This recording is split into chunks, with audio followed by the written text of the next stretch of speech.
বন্ধুরা, সবাই কেমন আছো বলো। আমি তনুশ্রী। আশা করছি সবাই ভালো আছো, আমিও ভালো আছি তোমাদের ভালোবাসায় ও তোমাদের আশীর্বাদে। আমার থেকে যারা বড় আছো তাদের আশীর্বাদে, আর আমার যারা সমবয়সী তাদের ভালোবাসায়। তো সকালবেলা ঘুম থেকে উঠেছি, ওদিকে ছেলেটা এখনও ঘুমাচ্ছে। আর সকালবেলা ঘুম থেকে উঠে প্রথম কাজ হয় ঘরের ভিতর যে জামা কাপড়গুলো রাখা থাকে আগের দিনের, ছেলের বাবা যে জামা কাপড়গুলো ছেড়ে রাখে সেগুলোকে বাইরে বের করলাম। আর বাইরে থেকে ফ্রেশ হয়ে এসেছি, এবার একটু মাথাটা ছেড়ে নেব। যেহেতু রাস্তার উপরে ঘর আর দোকানে যেতে হবে, সকালবেলা উঠেও দোকানে যেতে হয়, প্রায় সময় আমি দোকানটা খুলি। আমি যদি আগে উঠি সেদিন আমি ফ্রেশ হয়ে গিয়ে আগে দোকানটা খুলে দিই, তারপরে ওর বাবা উঠে ফ্রেশ হয়ে দোকানে গেলে আমি চলে আসি। তো যাই হোক, দোকানটা যেহেতু সকালবেলা রেডি করতে হয় ঘুম থেকে উঠে। আর এদিকে দেখো, সবাই মিলে কম বেশি, যেহেতু কাজটা করে বর, কিন্তু দোকানটা খোলার বিষয় থাকে, দোকানটা পরিষ্কার করার বিষয় থাকে। যেমন ঘরটাকেও আমরা বাসি ঘর পরিষ্কার করি, তেমন দোকানটাও সকালবেলা ঝাঁট দেওয়া, জল ছড়ানো, ধূপ দেওয়া, এই বিষয়টা থেকেই যায়। তোমাদের যাদের দোকান আছে অবশ্যই তোমরা এই বিষয়টা জানো। তো যাই হোক, আমি সকালবেলা উঠে ফ্রেশ হয়ে এই যে মাথাটা আঁচড়ে নিচ্ছি। আর এই বর্ষাতে প্রচণ্ড হারে চুল উঠে যাচ্ছে, প্রচণ্ড। এমন কেউ বলে না যে আমার চুল উঠছে না। তো চুল উঠে উঠে তো সামনে একদম টাক পড়ে গেছে, টাকুসিং হয়ে গেছি। তো যাই হোক, ছেলেটা হওয়ার পর থেকে যেন বেশি চুল উঠে যাচ্ছে প্রচণ্ড হারে। আর সকালবেলা ঘুম থেকে উঠে মুখটা একটু ফোলা ফোলা ভাব, মানে ঘুমটা ভালো হয়েছে। তো বর্ষা হোক আর যাই হোক, কিন্তু গরমের চাপটা প্রচণ্ড রয়েছে।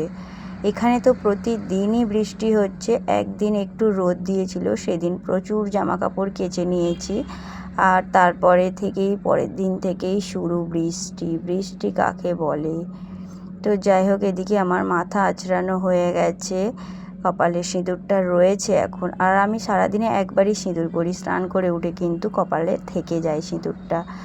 তো যাই হোক, এদিকে ঘরের মেঝে অনেকটা চুল পড়ে আছে, যে বললাম না প্রচণ্ড হারে চুল উঠছে।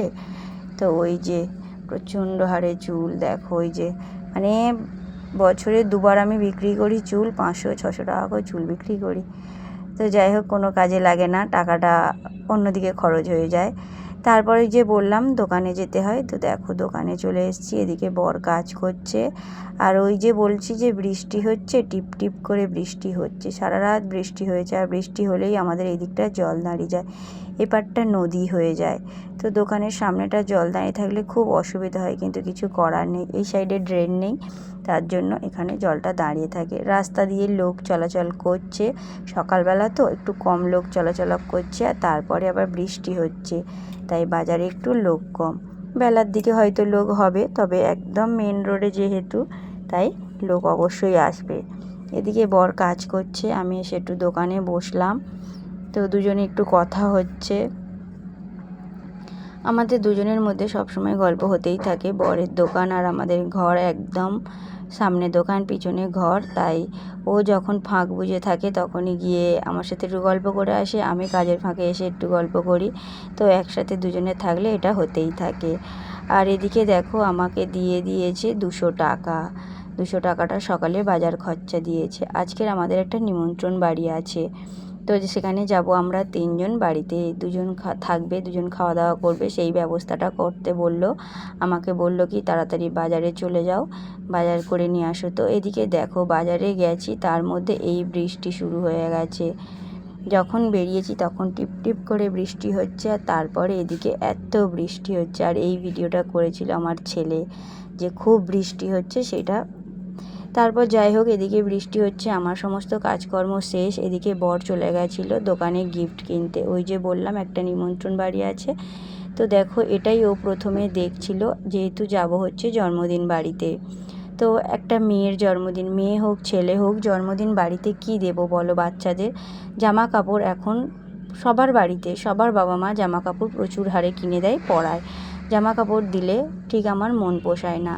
তো যাই হোক, কথা বলতে বলতে ও গিয়ে দেখো এই টেডিটা নিয়ে এসছে। কেমন লাগছে অবশ্যই জানিও টেডিটা, আর কেমন হয়েছে সেটাও অবশ্যই জানিও। তো এটা ও নিয়ে এসছে, অনেকটাই বড়। ক্যামেরাতে হয়তো একটু ছোট লাগছে, কিন্তু না, টেডিটা অনেকটাই বড়। এটা আমার ছেলের থেকে হাইট বেশি।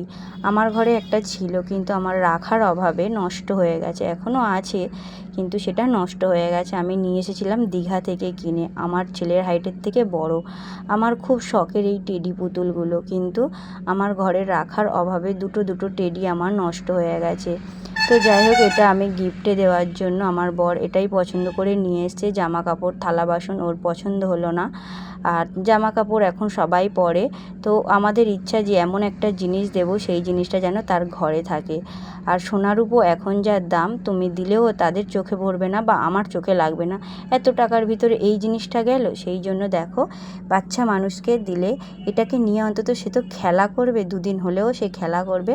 আর এই জিনিসগুলো হঠাৎ মানুষ ফেলে দেয় না বা কাউকে দেয় না, সে যত বড় লোক বাড়ি হোক না কেন। এই জিনিসগুলো হচ্ছে সবারই প্রিয় বা শখের জিনিস। কথাটা ভুল বললাম না ঠিক বললাম অবশ্যই জানিও। আমার তো খুব শখের জিনিস, শুধু আমার বাড়িতে রাখার অভাবে আমার দুটো টেডি নষ্ট হয়ে গেছে। ওই জন্য আমি আমার জন্য আর কোনো টেডি এখনও পর্যন্ত কিনবো না, যতদিন না ঘর করতে পারবো। তো এটা তো আর এইভাবে নিয়ে যাওয়া সম্ভব না, এটাকে প্যাকেট করে দিতে বলেছিলাম, তো দোকান থেকে বলছে প্যাকেট করা যাবে না। তাই এই দেখো, অত বড় টেডিটা আমার বর মুড়ে এইটুখানি করে এইভাবেই আমরা নিয়ে যাব টেডিটা। যদিও বা অনেক দূরে যাব না, ঘরের পাশেই, আমার বাড়ি থেকে দুটো ঘর পরেই, একদম পাশাপাশি। তাই এই যে প্যাকেট হয়ে গেছে, এটাকে ছেলে আবার বলে দিল এটা মুড়ে এইটা বেঁধে দাও, তো দিলে একদম সেট হয়ে যাবে। তো দেখো, দুপুরবেলা আমি ভাবছিলাম একটা ছাপা শাড়ি পরে যাব, কিন্তু বর বললো কি না, ছাপা শাড়ি পরতে হবে না, এই শাড়িটা পরেছি। তাও বরের রাগ, কেন এই শাড়িটা পরবে, অন্য শাড়ি পরো। তো যাই হোক, একটা শাড়ি পরে নিয়েছি। আর এই যে দেখতে পাচ্ছ, প্লাস্টিক থেকে একটা জুতো বের করছি, এটা নতুন জুতো। জুতোটা কেমন লাগছে অবশ্যই জানিও। জুতোটা হচ্ছে বেশি দাম না, মাত্র 100 টাকা দাম। কিনে দিয়েছিল 1 মাস আগে, আমি পছন্দ করেছিলাম, ও কিনে দিয়েছিল। জুতোটা আমাকে বলেছিল বাড়িতে পরতে, তা আমি সেইভাবে প্লাস্টিকে মুড়ে নিয়ে রেখে দিয়েছিলাম। তো আজকেই বের করে একটু পরে গেলাম, যেহেতু একটা জায়গাতে যাচ্ছি, একটা শাড়ি পরেছি ভালো, তার সাথে একটা জুতো পরলাম। তো এই যে এবারে আমরা বেরিয়ে যাব, এদিকে বর রেডি। আর প্রচণ্ড গরম লাগছিল, ইচ্ছে ছিল ছাপা শাড়ি পরে চলে যায়, কিন্তু আমার বর বলছে না, একটা ভালো বাড়িতে যাচ্ছ আর সবাই ভালো ভালো শাড়ি টাড়ি পরে আসবে, তুমি একটা শাড়ি ভালো পরো। তো যাই হোক, হালকা ফুলকা একটুখানি সেজে গুজে নিয়ে বেরিয়ে পড়লাম। আর এই যে আমাদের গেট, এই দেখো বেরিয়ে পড়েছি রাস্তার উপরে। ওই যে বললাম 3 জনে যাব, 3 জনে বেরিয়ে পড়লাম। ওই যে দেখতে পাচ্ছ বেলুন দিয়ে সাজানো, ওই বাড়িটাতেই যাব। বললাম না, ঘর থেকে দুটো ঘর পরে, 2-3টে ঘর পরেই। তো এই যে দেখো 2 জনে যাচ্ছি, আর পিছনে আছে আমার বর। এই যে আমরা ঢুকে পড়লাম বার্থডে বাড়িতে। এটা একটা ডাক্তারখানা, মানে যাদের বাড়িতে যাচ্ছি তাদেরই ডাক্তারখানা। সামনে ডাক্তারখানা, পিছনে ওদের ঘর। ওই যে বেলুন দিয়ে সাজানো আছে, ঢুকে পড়লাম গুটি গুটি পায়ে। আমরা এসছি তখন প্রায় বাজে 2টো, মানে বার্থডে কেক কাটা হয়ে গেছে, সব হয়ে গেছে। আর ওদের বাড়িতে ভিতরে এই যে আছে মায়ের মন্দির, মন্দিরের ভিতরেই সব কিছু ব্যবস্থা। এদিকে আরও লোকজন বসে আছে, সবাই ঘরটাকে ভালো করে সাজানো আছে। আর এই যে ছিল বার্থডে গার্ল, দেখো যেমন মিষ্টি দেখতে তেমন মিষ্টি। ও কিন্তু এই গিফটটা পেয়ে খুব খুশি হয়েছে, চাগাতে পারছিল না। তারপর আমরা ওটাকে খুলে দিয়েছিলাম, দেওয়ার পরে ওই যে দেখো মুড়ে ধরেছে, খুব খুশি হয়েছে।